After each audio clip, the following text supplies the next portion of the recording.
to discuss the supplemental bill that's before us. What should be appropriately called the Ukraine funding bill. You know, it's only in America where we try to fund other nations' problems, to fight other people's wars for them, before we fix our own budget. You know, we're just weeks away from our own government funding ending. We had a president's budget who was due several weeks ago. We don't have that budget. We've not done the funding for this year yet. And yet we're moving on to a supplemental bill, of course, all in the background of $34 trillion of debt.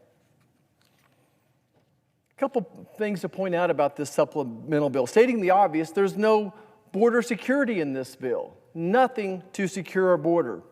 We're about to send almost $100 billion overseas without addressing our most imminent national security threat that our nation faces, our open southern border.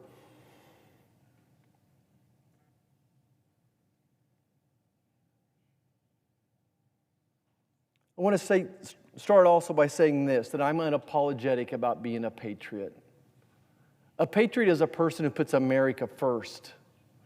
Look, I'm always going to root for my home team, Great Bend Panthers. I'm going to always root for the Kansas City Chiefs. I don't wish the other teams we play any ill will, but I'm always going to be an American first. When the American hockey team is playing the Russian hockey team, I'm going to root for the American hockey team. If the American soccer team is playing the German soccer team, I'm going to root for the American team. I don't have any ill will toward those others, but I'm always going to be an American first and set American priorities first. I think the next thing we need to point out about this bill is that 2/3 of Republican senators voted against it. 2/3 of Republican senators have voted against proceeding with this legislation.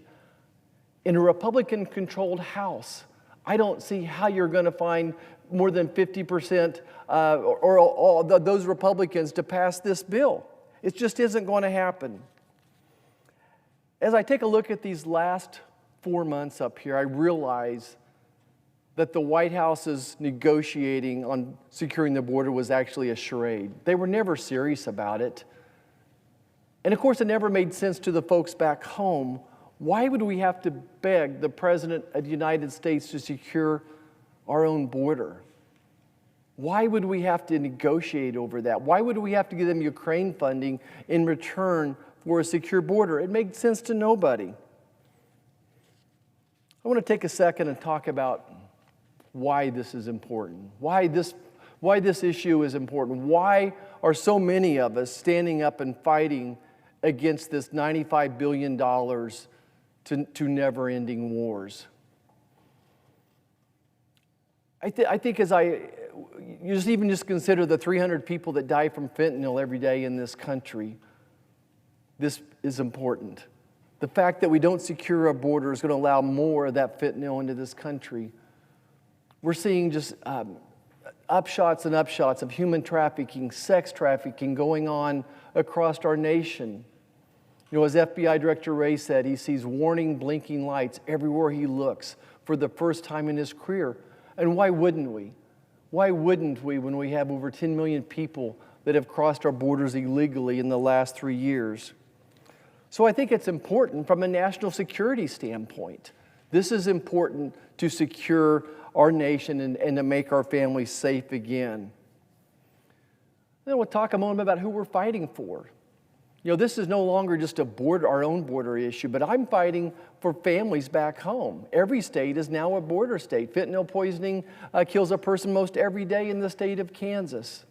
So I'm fighting for all those people that died. You know, I just read this week a young lady in Kansas who has lost 4 members of her family from fentanyl poisoning, and most recently, over the past several weeks, lost a child to fentanyl poisoning.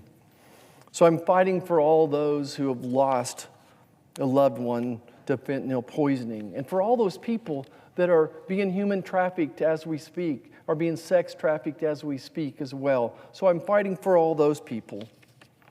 I think it's important to take a second and talk about how we got here. You know, how we got to these open borders.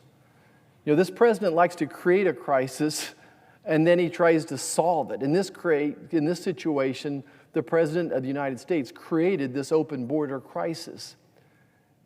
This president penned over 90 executive orders that opened that southern border to go from less to 1,000 crossing a day, now many days having over 10,000 days. These were executive orders. It was policies that changed. The president created this crisis. And even today, the president could end that crisis. The president could shut down the border. He has the legal authority today to shut down the border, to secure the border. How do we get to the Ukraine war? Another crisis created by our current president. I would go back to Afghanistan. When America ran with her tail between her legs out of Afghanistan, we lost our reputation. This president lost his reputation. And as I've been taught by so many physicians in my own practice, that once a professional loses their reputation, you can never get it back. And then you fast forward and you see that this president will not respond to Iran's attack on Americans through their puppets without any type of significant response. I think it just basically allows our enemies to push us around and to shove us. How do we get to the Israel situation where Hamas came to be, where Hamas had the courage to cross the borders, to brutally attack and murder thousands of Israelis? I think, again, it's this lack of respect. It was a lack of respect. It was this president's policies that allowed Iran to increase their sales of oil, to allow their economy to grow, to allow them to fund, and to ship weapons to these puppets of theirs, these terrorists. I think an even bigger picture of how we got here is just the lawlessness in America today. The lawlessness, it started with an open southern border, cashless bail, turning our heads away from riots, the smash and grabs, turning our eyes away from these, to see the lawlessness grow. And then to see the fentanyl explode, and as my dad, the police officer, taught me, wherever there's illegal drugs, that crime is going to certainly follow it as well.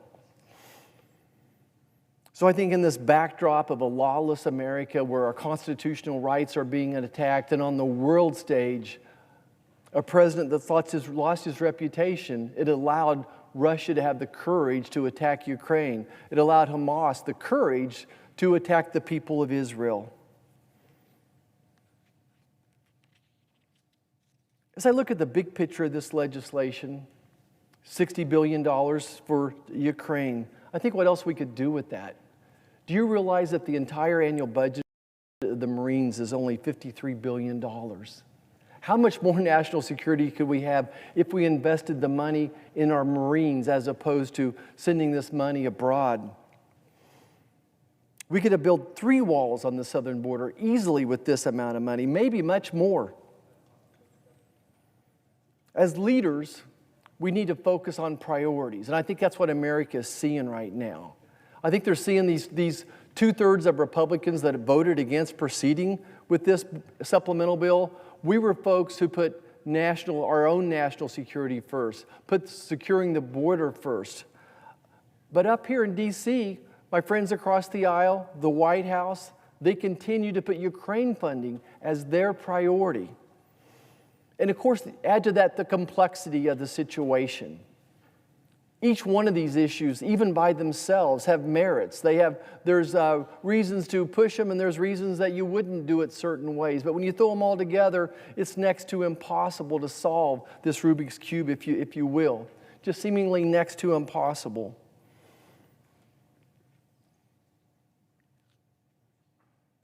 One of the things that the national media especially likes to do up here is declare within hours of a vote who was right and who was wrong. And I think it's important to realize that oftentimes we don't know who's right or wrong for years, for decades after. And even sometimes they write the history books and they don't get it right.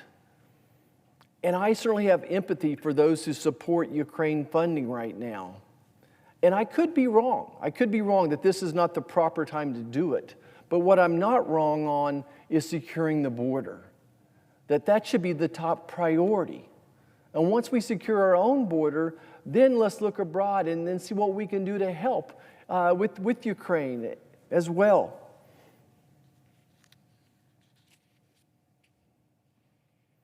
As I think about the border and the significance of the problem, I think about the number of people that have died from fentanyl poisoning. And I know I keep bringing up this fentanyl poisoning, but it's so significant. 300 people, 300 young adults, young Americans dying every day from fentanyl poisoning. And you try to put that into historical perspective. Pearl Harbor, a day that lives in infamy, 2,400 American soldiers died, 2,400. So that would be 8 days in February. The same number of people died from fentanyl. Every 8 days, we lose the same number of Americans that we lost in Pearl Harbor, a horrible tragedy. Of course, 9/11, some 3,000 people died there. In 10 days, just this month of February alone, we've lost more Americans to fentanyl poisoning than we lost at 9/11. D-Day, 2,500 Americans died. Again, in just the month of February, we've lost more Americans to fentanyl poisoning than we did to D-Day. So I think for that, if nothing else, is what we should be focused on. We should be securing our border to stop the flow of fentanyl into this country, to stop the human trafficking, to stop the sex trafficking, for all those reasons. I want to talk a little bit more what border security looks like. Many of us have been to the border multiple times, and the Border Patrol officer, I think, would be one group of credible people. And in my last visit, what they focused on is they needed policy changes. And I think it's important that Americans realize that we would have proceeded with this bill if there was meaningful border security in the original legislation. Again, all the border security has been stripped out of this bill, but it's important for Americans to know what was missing. The Border Patrol officers themselves said that this bill, to make America truly secure, we needed more work on asylum, more work on the parole issue, and then this magic number of 5,000 when the border shuts down. Not that it really ever did under this legislation, of course, the border never really shut down. That 5,000 was way too high, and to codify that into law would almost make that the norm. Again, the Border Patrol would say, we really can't deal with more than 1,000 people crossing the border a day. And even 1,000 is a huge stress, and they recommended whenever we hit 1,000 that we would literally shut the border down. So again, if this bill would have been negotiated in broad daylight, if it would have went through the Judiciary Committee, went through some type of a process where we could have addressed that particular number. On the parole situation, I think this is so important that Americans understand that under President Obama, he was paroling 5,000 people per year. President Obama was paroling 5,000 people per year. President Trump, 5,000 people per year. Joe Biden, 700,000 people per year.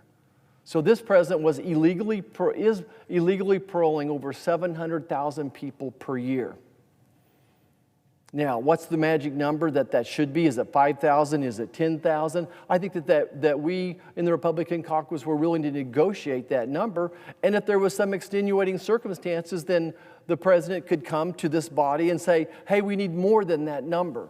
But just to say that as long as they're flown in, and by the way, the vast, vast majority of those parolees are flown in on, of course, American taxpayer dollars. So think about that. 2 million people have been paroled under President Biden. 2 million people flown into this country for the most part on American taxpayer dollars.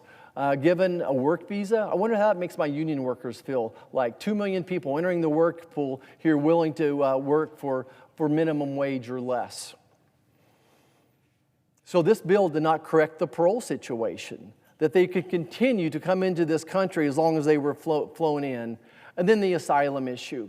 What this legislation did, again, was basically codify catch and release. Yes, some of the people were being caught and retained, but a significant number were still being caught and released for who knows how long. So that is the bare minimum that needed to occur on this bill to make it palatable because we wanted meaningful border security. We wanted to address asylum, address parole, and then this magic number of 5,000 when people cross the border, those number of encounters, that we would change it, that would shut down the border. So I hope that dispels any questions or concerns about what we would like to do with border security.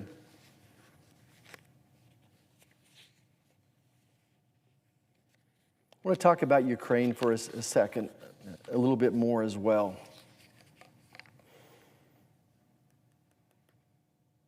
As I assess Ukraine, I certainly feel for the folks there.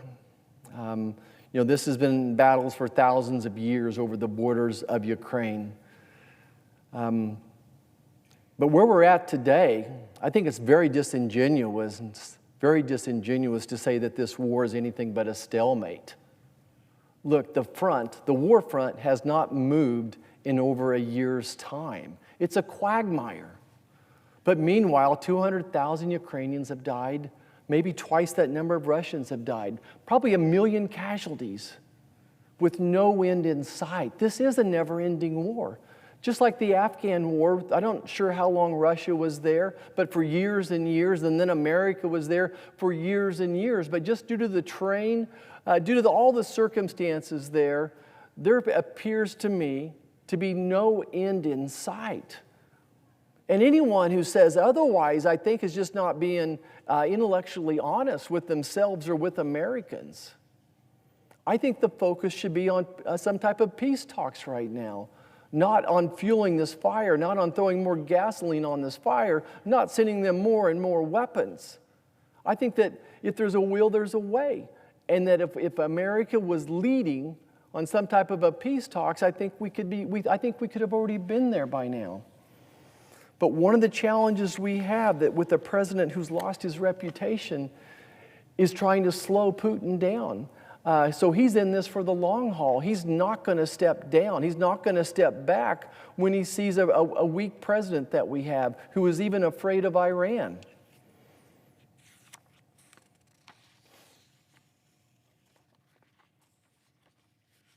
So for all those reasons, I cannot support funding to Ukraine at this point in time. I think we have to secure our border first, and then I'm willing to talk about funding for Ukraine.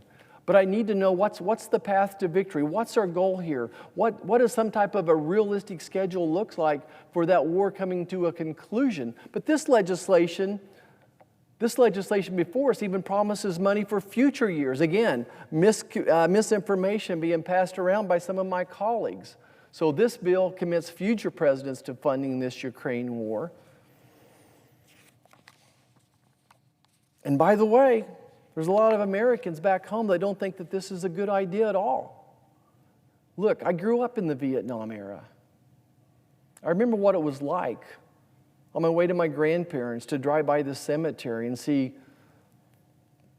coffins draped with the American flag and the bugler playing taps on a regular basis, too often. A person that I saw playing high school football last season and hear their life had ended. I don't want more wars. I want less wars. But right now we're projecting weakness. Joe Biden has given us war through weakness instead of peace through strength. Let's turn our attention to Israel and Iran, Hamas as well, just for a moment. First of all, I want to remind everybody, 4 times we came to this floor and asked for unanimous consent for a standalone funding for Israel. And I would do that again tonight if I thought it would be of any benefit, if I thought that it had a chance. I support funding Israel. Israel has been one of America's, if not their best allies, certainly one of their top allies of all time. Faithful to us, a great source of intelligence. They have stopped so many foreign attacks on this land that many Americans owe their life to the work that the people of Israel have done. And then just in general, that they're being attacked by a terrorist group that not only wants to destroy Israel, but destroy America. Why wouldn't we support Israel? But of course, the issue of Israel now tears the Democrat Party apart. It divides them. You know, it looks like to me many of them are very concerned about supporting Israel, that they become this pro-Palestine caucus rather than a pro-Israel caucus. They support Iran, but not Israel. Look, in the world of the Middle East, you can't do both. I don't see how you could possibly support Israel and Iran. I don't see how you could support Israel and support Hamas. I don't think it's possible. I think sometimes you have to choose and support who your friends and allies are. And for me, I believe we should be standing firmly beside Israel and eliminating Hamas. Again, Hamas wants to destroy Americans. That is their goal. That is their stated purpose. So we would have, almost to a person, would have supported some type of standalone funding for Israel if given that chance. We talk about Israel, we talk about Hamas, we have to talk about Iran. There's so much more that this president could be doing right now besides just funding Israel.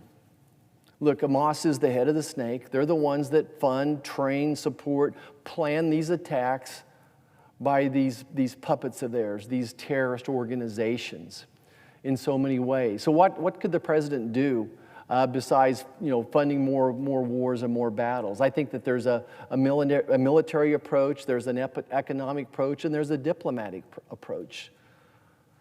Let's talk a minute about the diplomatic approach. The Abraham Accords are making great progress in the Middle East.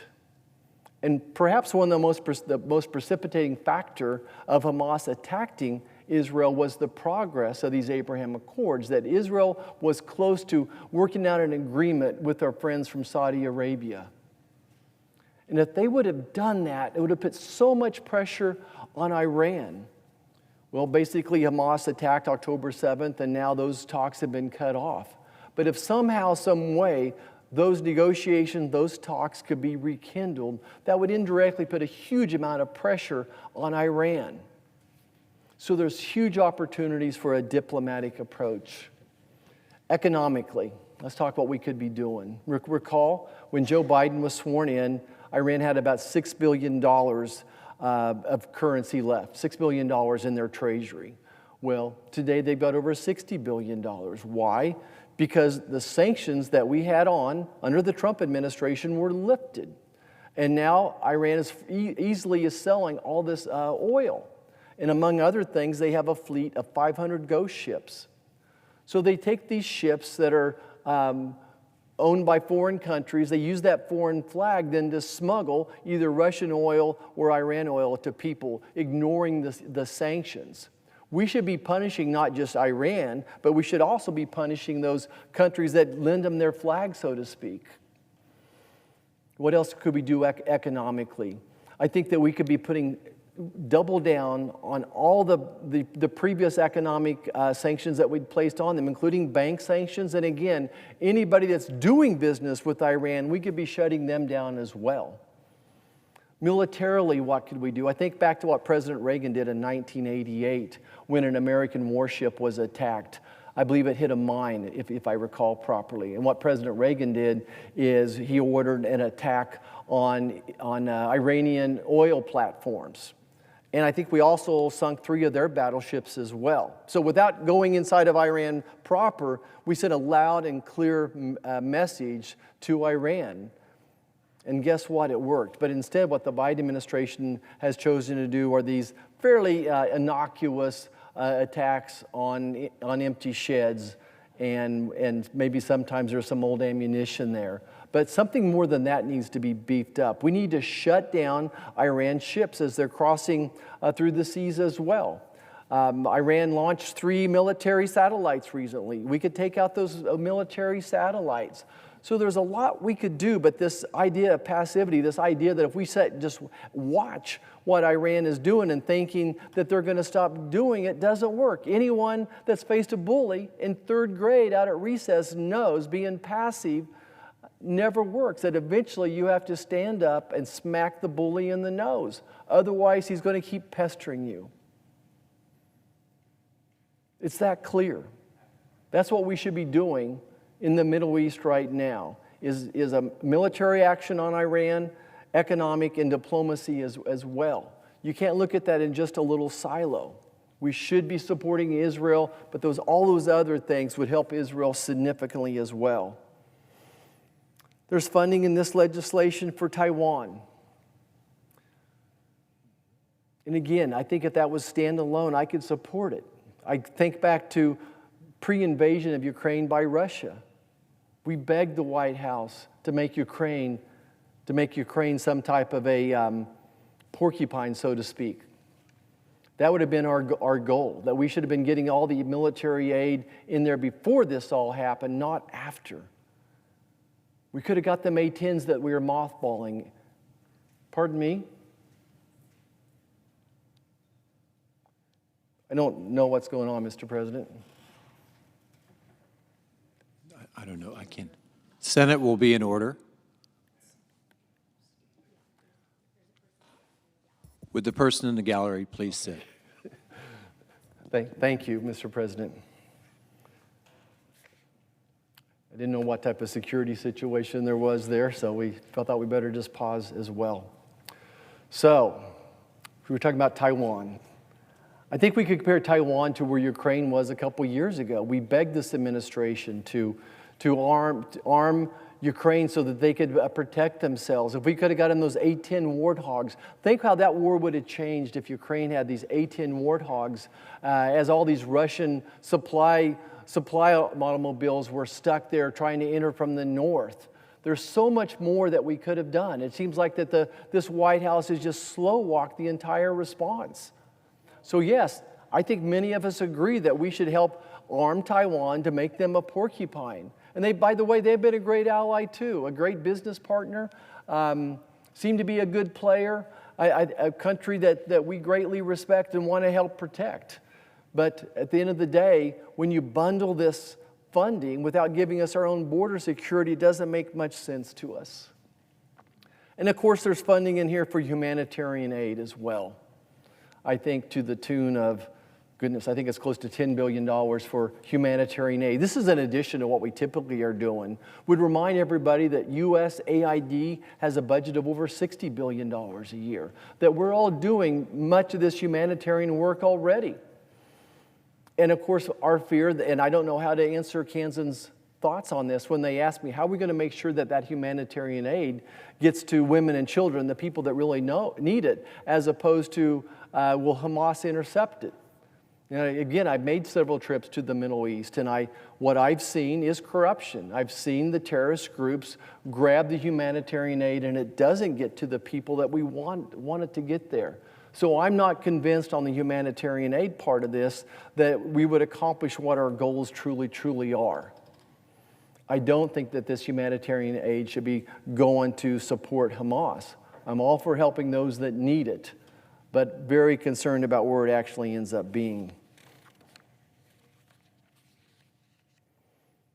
I want to go back to the budget process just for a second as well.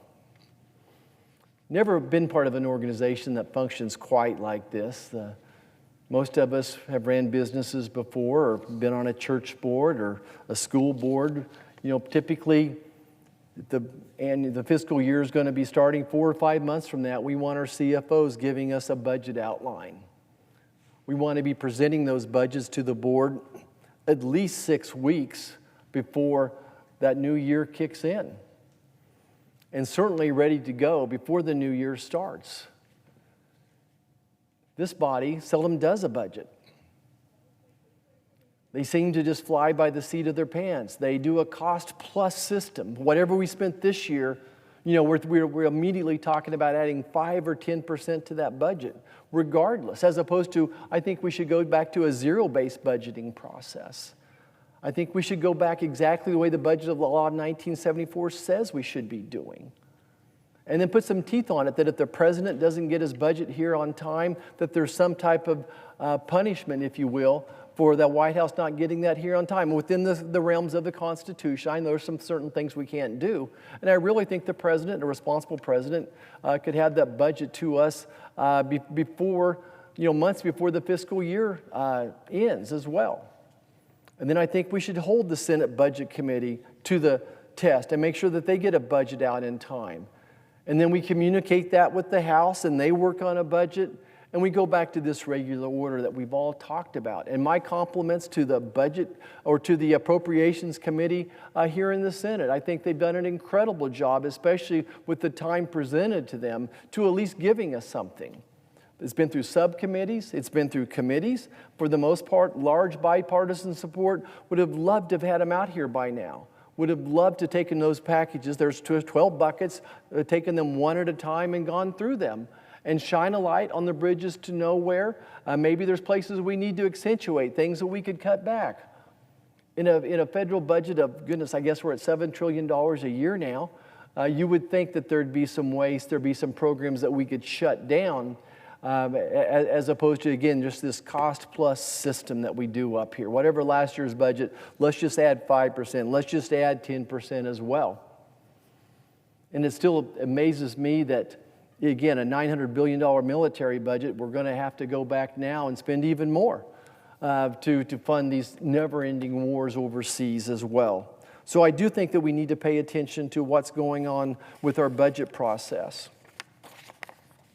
I had some folks back home send me some questions. And I thought I would try to answer them. Some of them I've covered already, but I think it's a good opportunity to talk about some of their questions as well. The first question, were the Democrats ever serious about border security? Listen, I think there are folks in the Democrat Party that want border security. I don't know if it's as much of a priority it is to me. I would like to assume that they do, but on the other hand, it feels like the White House that's not their priority. I think I've never heard out of the White House that border security is a priority. They talked about an immigration system, wanting to grease an immigration system, but I never really heard that commitment from the White House that they wanted border security. Next question. Why is it so urgent to send Ukraine this largest lump sum of money right now, when the war started over 2 years ago? I think that's a great question. Again, I would just point out that it's the situation there is a quagmire. I know that Ukraine is starting to launch offensive weapons into Russia, which concerns me, but concerns me about escalating a war as well. I think we need to realize that in this stalemate situation, I'm not sure why we need to be sending them more and more weapons. Again, the focus, I believe, should be on some type of peace talks. Next question, has Israel been used as a pawn in these negotiations? And what message does this send to our allies like Israel? Well, Israel has been used as a pawn. As I pointed out before, Israel divides my friends across the aisle, that much of their base no longer supports Israel. So when their base sees them thinking about funding Israel, it creates division, creates havoc, that hurts the president's poll numbers. So I think that Israel has felt like a pawn. Again, what some would say is that the president is using the Ukraine funding as an excuse to include the Israel funding. Next question. Again, these are questions from folks back home that wanted to make sure that I answered this. How does funding Ukraine address our number one national security concern, the border crisis, as well as our long-term concern of our national debt crisis? I couldn't agree more.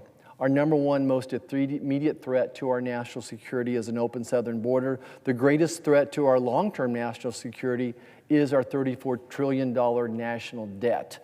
Look, we're going to spend more money on interest this year than we do on the military. When any business is spending that significant amount of their budget, probably, I'm going to guess around 1/7 of our budget this year, 1/7 will be spent on interest. So I think whenever that happens, that threatens our education programs, it threatens our roads and bridges, any type of long-term infrastructure that we could be investing in. If we're going to be spending $900 billion, $1 trillion on interest, we know that's a tough road to hoe. Any business that's ran when they're that far in debt, when you're spending that much on interest, soon ends up in some type of a bankruptcy. So this bill does not address it actually worsens our long-term national security crisis with the national debt. Certainly does not address the border in any way. Next question. When will the president realize that that deterrence doesn't work after the fact? Well, I think, again, that's the difference in philosophies here. I've always believed President Eisenhower actually said it first, believed in peace through strength. And President Eisenhower said he hated war as only a soldier could, as a soldier who's lived it and seen its brutality and futility as well. As a veteran myself, and the brother and son of a veteran, and uncles who were soldiers, and a child who's now in the active duty military, I certainly understand this importance of peace through strength, and hope that we can regain some of that strength. And we hope that the military begins to focus once again on military strength and readiness, as opposed to some of the other diversities issues. Next question: why is putting America's safety and security first so controversial? I can't answer that question. To me, it's not controversy. Of all my tasks up here, again, back to this making priorities, I think my number one priority is always to make Americans safe and secure. I think physically safe with secure borders, and then financially secure would be right behind that as well. Next question: who within the American government is responsible for overseeing how this money is spent in Ukraine? Whose job has it been to this point? Well, look, I think many of us have been concerned that there wasn't an individual person, Inspector General, focused on this $113 billion we've already spent. We know that whenever you send over large amounts of money at one time, the opportunity for fraud and abuse is there. Many European countries, leaders over there, concerned about the fraud in Ukraine as well. So I cannot look Kansans in the eye and say, hey, we know where all this money is going. For heaven's sakes, the Department of Defense doesn't know where most of its assets are either. It's gotten so big they can't keep track of what they have or where they have it. Next question: why don't we bring Russia and Ukraine to the negotiating table to create peace instead of funding the death and destruction indefinitely? Couldn't agree with you more. I think that we have the leverage. I think we have the economic leverage. Even just our trade with these foreign countries alone gives us a leverage that most people don't have to bring them to the negotiating table. Next question: how can we be sure humanitarian aid for the Gaza Strip will be used to help civilians and not fall into the hands of Hamas terrorists? I cannot be sure of that. We know, if history repeats itself, that significant amounts of past aid have fallen into the hands of these terrorists. Next question: what is the end goal in Ukraine? That's a great question.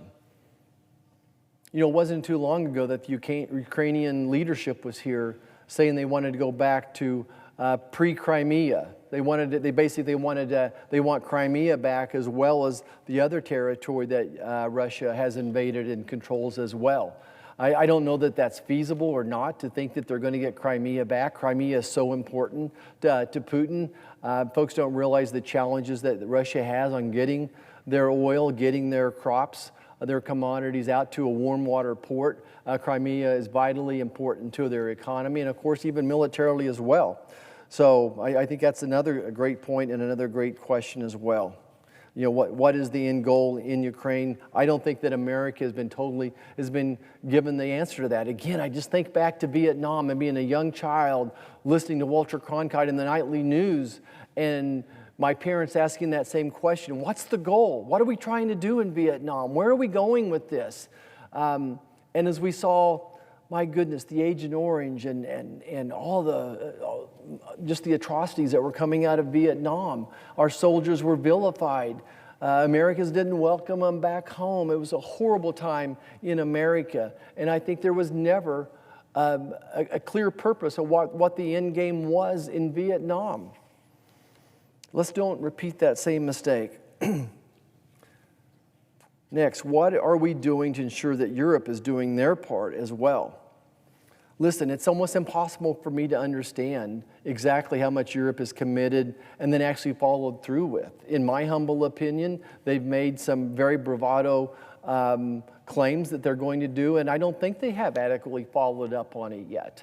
I'm still waiting for a report that I can trust to say that and verify that Europe is doing their part. I do think that they should be more motivated than we are to secure to secure the situation. They're willing to help, but I think it's about priorities to me. Let's secure our own borders first. Next question, is there corruption happening in Ukraine? Look, I think that there is, unfortunately. I think that there is corruption in Ukraine. The largest telecom company in Ukraine is being threatened to be nationalized by Zelensky. Let me say that again. Zelensky is threatening to nationalize the largest telecom company in Ukraine. This particular company is on NASDAQ, American ownership. Many Americans have ownership in this stock as well. But it's sitting on a fair amount of cash. And of course, the plan was when this war is settled that they would go back and reinvest that cash, invest that money into the telecom to help Ukraine's economy recover. But it appears to me that President Zelensky wants that cash. And then just think what he could do from a political standpoint. It would be like if the White House could control 2 or 3 of the largest telecom companies in America. What an unfair advantage that is to other political parties as well. So there's political issues with it, as well as, I think, economic issues. And for Zelensky to threaten Americans, to threaten our leadership, that if we don't give him this $60 billion, he's going to nationalize this American company, I think is hitting below the belt. It's not right. It's not fair. I don't like to be threatened. Americans don't like to be threatened.